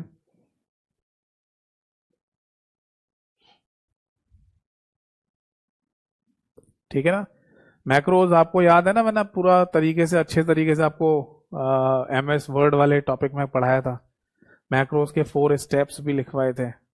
ठीक है, तो वही सेम चीज है, उसमें कुछ बदला तो नहीं है।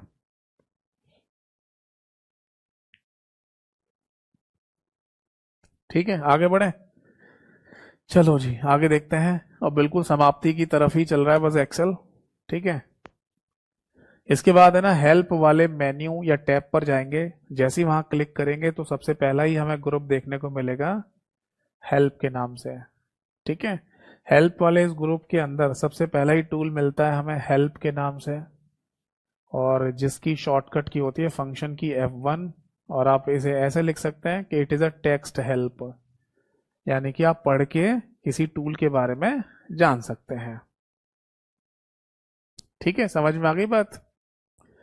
तो ये बात है ना, मैं आपको बता दूं कि हेल्प नाम का टैब भी है, टैब कह दो या मेन्यू कह दो, हेल्प नाम का ग्रुप भी कहेंगे, और हेल्प नाम का टूल भी कहेंगे, तीनों में हेल्प लिखा हुआ है। तो अगर मान लो आपको कुछ किसी भी टूल के बारे में जानकारी नहीं है और उसके बारे में पढ़कर आप उस टूल पर काम करना चाहते हैं, तो आप इस टेक्स्ट हेल्प का इस्तेमाल कर सकते हैं। इसके बाद है ना, यहाँ पर आ जाता है दैट इज फीडबैक नाम का एक टूल, जिसको आप सजेशन कह सकते हैं, यानी कि अगर आपको माइक्रोसॉफ्ट कंपनी को कोई सजेशन या सुझाव देना है तो आप दे सकते हैं। ठीक है, इसके बाद है ना, एक और टूल आपको यहाँ मिल जाएगा, that is contact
chat support के नाम से।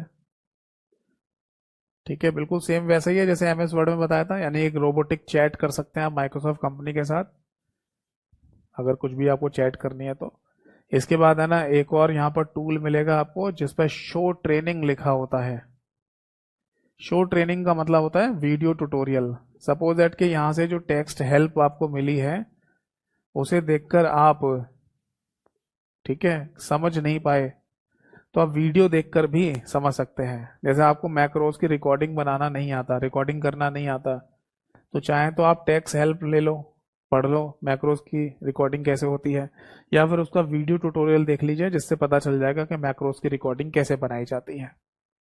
इसके बाद है ना लास्ट में आ जाता है दैट इज व्हाट्स न्यू के नाम से। व्हाट्स न्यू ये क्या होता है, नया क्या है। सपोज दैट कि अगर एमएस वर्ड एमएस एक्सेल में ना कभी कोई अपडेट आती है, क्योंकि माइक्रोसॉफ्ट कंपनी क्या करती है टाइम टू टाइम पर अपडेट निकालती है, तो अगर कोई नई अपडेट आई और आपको पता ही नहीं चल पाया कि मैंने एक्सेल को अपडेट करा था या एमएस ऑफिस को अपडेट करा था, तो एक्सेल में कोई चेंज या बदलाव हुआ है क्या, तो वो आप यहाँ पर देख लीजिए, यहाँ लिखा हुआ आ जाएगा। ठीक है, इसके बाद है ना एक्सेल में एक दूसरा यहाँ पर ग्रुप और दे रखा है कम्युनिटी के नाम से। ये कम्युनिटी वाला जो ग्रुप है ना, ये एमएस वर्ड में नहीं था, यहाँ पर ही दे रखा है केवल। और इस कम्युनिटी वाले इस ग्रुप के अंदर दो टूल आपको मिलेंगे, एक तो एक्सेल बीलॉग के नाम से, एक्सेल बीलॉग, और एक एक्सेल कम्युनिटी के नाम से। ठीक है, एक एक्सेल कम्युनिटी के नाम से। ये क्या होता है, ये बेसिकली वेबसाइट है, ये दोनों ही वेबसाइट हैं, और वेबसाइट के लिंक दे रखे हैं आपको यहाँ पर, वेबसाइट लिंक। एक वेबसाइट है एक्सेल ब्लॉग के नाम से और एक वेबसाइट है एक्सेल कम्युनिटी के नाम से। इनका मीनिंग क्या है वो मैं समझा देता हूँ आपको। जैसे सपोज दैट कि आप है ना मान लो एक्सेल के बारे में कोई लेटेस्ट न्यूज वगैरह देखना चाहते हैं, एक्सेल में कोई नया बदलाव हुआ है, कोई नया टूल आया है ना, कुछ भी नया हो, कोई लेटेस्ट न्यूज टाइप की आपको देखनी है एक्सेल के बारे में, तो एक्सेल माइक्रोसॉफ्ट कंपनी ने एक्सेल ब्लॉग नाम से एक वेबसाइट बनाई हुई है, वहां पर लोग डाल देते हैं। जिस किसी को भी कुछ नया पता चले एक्सेल के बारे में, या माइक्रोसॉफ्ट कंपनी ही कुछ नई बात बताना चाहती है अपने यूजर्स को एक्सेल के बारे में, तो एक्सेल ब्लॉग में डाल देती है। एक है एक्सेल कम्युनिटी के नाम से, एक कम्युनिटी भी बना रखी है वेबसाइट, जिस पर है ना जो एक्सपर्ट लोग होते हैं एक्सेल में महारत हासिल किए हुए, क्योंकि देखो एक्सेल है ना normally exam point of view से तो आप पढ़ ही सकते हो, एक जॉब पॉइंट ऑफ व्यू से भी आप एक्सेल को पढ़ सकते हैं। बहुत सारी कंपनियों में एक्सेल पर ही बेस ही जॉब निकलती है। मान लो अगर इन केस कभी आप है ना मान लो सरकारी नौकरी की तैयारी कर रहे हैं और आपका सिलेक्शन ना हो पाए, ऐसे तो मैं यही आशा करूंगा कि सारे बच्चे हमारे जल्दी से जल्दी सेलेक्ट हो जाएं, बट इन केस अगर कोई बच्चा नहीं हो पाया है ना, तो वो एक्सेल में भी अपना फ्यूचर बना सकता है। एक्सेल में वो बेसिक एक्सेल को सीखे, फिर एडवांस एक्सेल को सीखे, फिर जो प्राइवेट कंपनीज होती हैं उनमें जाकर भी वो जॉब कर सकता है एक्सेल के बिहाफ पर। ठीक है, तो एक्सेल में एक्सपर्ट लोगों की कम्युनिटी बनी हुई है, तो वो कम्युनिटी में वो जो लोग हैं ना सॉल्यूशंस डालते हैं। मान लो एक्सेल को कोई है ना फंक्शन फॉर्मूला को लेकर है ना कोई किसी एक्सपर्ट को कोई सोल्यूशन पता चल गया, एक तरीके से ऐसे समझ लो जैसे कि मैथमेटिक्स नहीं होती, मान लो कि टीचर है और उस टीचर ने कोई ट्रिक बना ली किसी क्वेश्चन को सॉल्व करने की, बहुत सिंपल सी ट्रिक बना ली, तो वो किसी प्लेटफॉर्म पर डाल दे कि भैया ये ऐसे क्वेश्चन अगर आपको दिखाई दें तो इस ट्रिक से सॉल्व कर लेना। तो उसी तरीके से एक्सेल के जो एक्सपर्ट लोग होते हैं उनकी कम्युनिटी की एक वेबसाइट है, वो लोग सॉल्यूशंस डालते रहते हैं जो उन्हें पता चल जाते हैं। ठीक है, तो ये दे रखा है। इसके बाद है ना आगे पावर पिवट दे रखा है। मैंने आपको पहले भी बताया था पावर पिवट वैसे तो टेक्निकल पार्ट होता है, टेक्निकल चीजें दे रखी हैं इसमें, ठीक, बट केवल आप है ना इसको सिंपल वे में समझ लो, क्योंकि पावर पिवट के क्वेश्चन आपके एग्जाम में आएंगे नहीं कभी। इसको बस है ना इतना समझ लो जितना मैंने आपको यहां पर समझाया था इंसर्ट के अंदर, है ना। इंसर्ट के अंदर आपको याद है मैंने एक शब्द आपको बताया था पिवट टेबल, ठीक है, तो उसी पिवट टेबल से संबंधित एक अलग से टैब या मेन्यू बना दिया है थोड़े एडवांस लेवल पर। समझ में आ गई बात। तो पिवट टेबल क्या थी बस ये समझ लो एक बार फिर से, मैंने आपको लिखवाया था कि अगर कोई भी आपका कॉम्प्लेक्स डेटा है, मतलब एक्सेल की शीट पर आपने जो डेटा एंट्री किया है वो कॉम्प्लेक्स टाइप का हो गया, बहुत डिफिकल्ट टाइप का दिखाई दे रहा है ना। तो उस कॉम्प्लेक्स डेटा को इजी वे में समझने के लिए, देखने के लिए पिवट टेबल बना ली जाती है। तो कॉम्प्लेक्स डेटा को इजी वे में, इजी वे में यानी कि आसान तरीके से, इजी वे में टेबल्स के रूप में देखने के लिए, ऐसे लिखिए, इजी वे में टेबल्स के रूप में देखने के लिए क्या करेंगे, हम पिवट टेबल बना लेते हैं। उसी पिवट टेबल को एक एडवांस लेवल पर पावर पिवट के नाम से बोला जाता है, जो आपके पेपर में नहीं आता। मैंने तो कभी क्वेश्चन नहीं देखे, ठीक है, बेसिक फंडामेंटल में नहीं आते। ठीक है भाई, तो फाइनली है ना, ये जो आपका थ्योरेटिकल कॉन्सेप्ट था एक्सेल का वो कंप्लीट हो जाता है। अब वो जैसा कि मैं देख पा रहा हूँ टाइम बहुत कम बचा हुआ है, तो प्रैक्टिकल पूरा हो नहीं पाएगा, और प्रैक्टिकल को भी पूरा कराने में ना टाइम लगता है, करीब 1-1.5 घंटा लगेगा। तो अगली जो नेक्स्ट क्लास होगी हमारी, उसमें हम एक्सेल का प्रैक्टिकल करेंगे। ठीक है, तो आप सभी लोगों से रिक्वेस्ट है, जो लोग भी है ना एक्सेल का थ्योरेटिकल पोर्शन पूरा अच्छे से पढ़ चुके हैं, वो प्रैक्टिकल क्लास में ज़रूर आएँ, और जो भी डाउट हो वो आप मेरे से प्रैक्टिकल क्लास में पूछते जाएं, मैं हैंड टू हैंड बताता जाऊंगा। ठीक है, वरना जितना मुझे समझाना प्रैक्टिकल वे में, वो मैं नेक्स्ट क्लास में आपको समझा ही दूंगा। ठीक, चलिए, तो आज की क्लास और आज की सभा यहीं पर समाप्त होती है। अब फटाफट अगर किसी का कोई डाउट हो इस टॉपिक से रिलेटेड या इससे हटकर, वो आप मेरे से पूछ सकते हैं।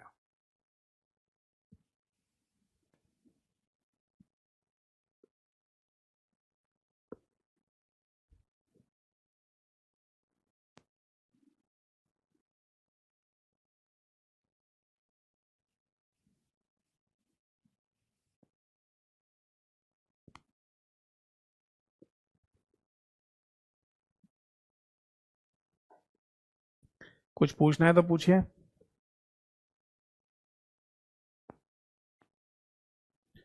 बाकी अगर आप ये क्लास को है ना रिकॉर्डेड फॉर्म में देख रहे हैं, ठीक है, तब कोई डाउट आए तो आप मुझे व्हाट्सएप पर भी पूछ सकते हैं, बट कुछ छोटा मोटा कॉन्सेप्ट हो तभी पूछिएगा। पूरा का पूरा थ्योरेटिकल वे में अगर कोई कॉन्सेप्ट मैंने क्लास में पढ़ाया है, तो उसे मैं व्हाट्सएप पे नहीं बता पाऊंगा पूरा। जैसे कई बार मैं नोटिस करता हूँ कि है ना, कई बार मैं नोटिस करता हूँ कि कुछ है ना स्टूडेंट्स है ना व्हाट्सएप पे कोई टॉपिक लिख देते हैं कि सर इसे समझा दो, तो वो टॉपिक को है ना क्लास में ही है ना आधे घंटे में हमने समझा था, तो उसे व्हाट्सएप पर 1-2 मिनट में कैसे समझा सकते हैं। तो ऐसे टॉपिक मत पूछा करिए, कोशिश करिए जो छोटे छोटे डाउट्स अगर हों जिनको 1 लाइन 2 लाइन में समझाया जा सकता है, वो व्हाट्सएप पे पूछ लिया कीजिए। या एमसीक्यूज प्रैक्टिस कर रहे हो तो वो डाउट आप व्हाट्सएप पे पूछ सकते हैं। व्हाट्सएप नंबर मैंने क्लास की शुरुआत में आपको दिया ही था।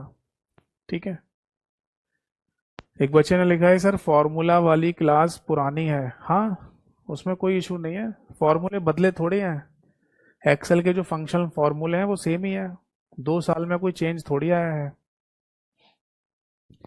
जैसे है ना और भी सब्जेक्ट होते हैं ना, जैसे मैथमेटिक्स है या हिस्ट्री हो गया, इतिहास हो गया। अब जैसे इतिहास वाले टीचर है ना, जब इतिहास पढ़ाते हैं तो पानीपत के युद्ध पढ़ाते हैं वो लोग, लड़ाइयाँ। भाई देखो, इतिहास आप पढ़ रहे हैं तो सारी चीजें पढ़नी पड़ती हैं। तो अगर पानीपत के युद्ध की या बैटल ऑफ पानीपत की बात करें तो उसमें 3 ही युद्ध तो हुए थे, है ना। अब मैं बहुत ज़्यादा डिटेल में नहीं जाऊंगा, वरना उस पर भी डिस्कस कर सकते हैं। तो पानीपत के 3 युद्ध हुए थे, अगर आपने उनको मान लो अपने स्कूल टाइम पर आज से मतलब 7-8 साल पहले पढ़ा था या 10 साल पहले पढ़ा था, तो आज पानीपत के 10 युद्ध थोड़ी हो गए होंगे, वो तो सेम ही है ना। अगर आज की डेट में पानीपत के युद्ध आप पढ़ रहे हैं या गांधी जी के बारे में पढ़ रहे हैं या भारत की आज़ादी के बारे में पढ़ रहे हैं, तो वो डाटा सेम ही तो रहता है, चेंज थोड़ी होगा। ऐसे ही होता है एक्सेल के फॉर्मूले या फंक्शन के बारे में। सम नाम का फंक्शन या फॉर्मूला कैसे काम करता है वो सेम ही रहेगा, आज भी पढ़िए चाहे 1 साल बाद पढ़िए। ठीक है, count, count A, count if, ये कैसे काम करते हैं, चाहे आज पढ़ लो चाहे 1 साल बाद पढ़ लो, एक ही चीज रहेगी, उसमें कोई चेंज या बदलाव थोड़ी होता है।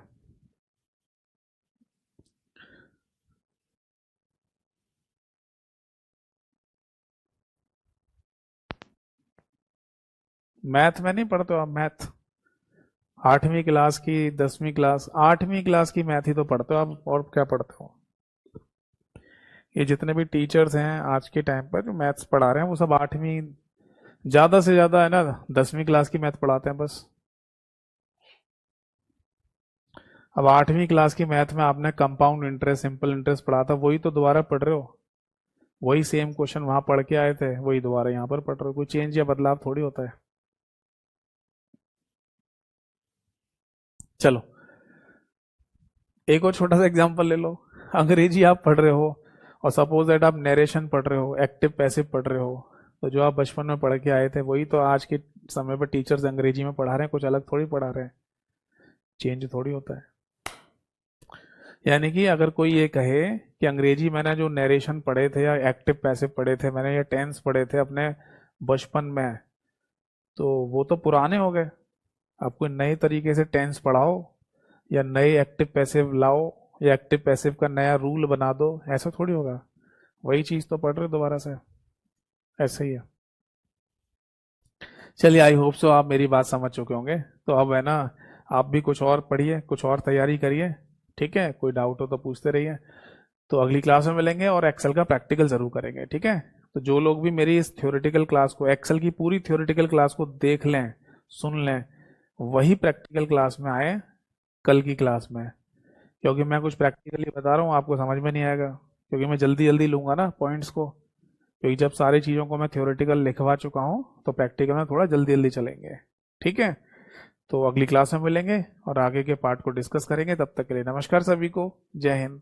वंदे मातरम।